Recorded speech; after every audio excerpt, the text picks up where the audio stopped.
Moving on, last week we had a discussion with the state veterinarian Dr. Roger Dudley about the confirmation of highly pathogenic avian influenza here in Nebraska. Since that recording, the state has confirmed additional cases of the virus in wild geese. On Wednesday, the Nebraska Department of Agriculture announced a case of HPAI in a backyard flock in Merrick County. Here is a continuation of that interview with Dr. Dudley. What are some of the warning signs somebody should be looking for? One of the biggest things, it often starts with a death loss. Death loss is the birds die very suddenly from this virus, or they can.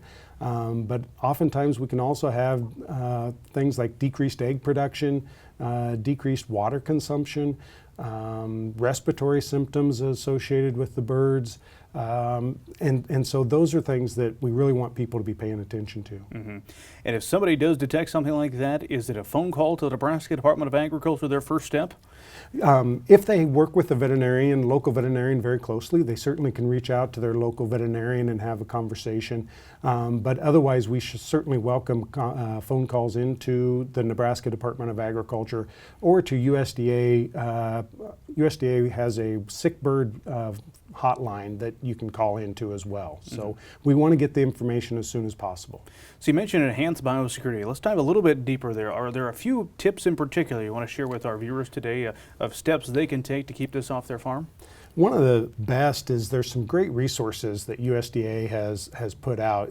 There is a Defend the Flock website that is done by USDA that does a really good job, especially for backyard producers, to go out and establish a biosecurity plan and make sure you are following that plan to protect your birds.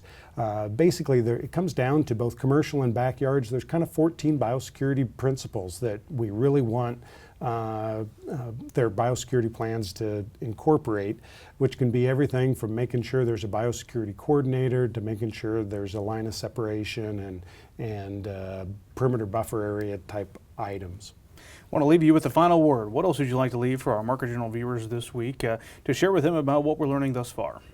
The biggest thing is we want everybody to be as prepared as you can be to prevent high pathogenic avian influenza from getting onto your farm by increasing biosecurity, but also report any sick birds that you see or dead birds in, so we can get on top of it as soon as we can.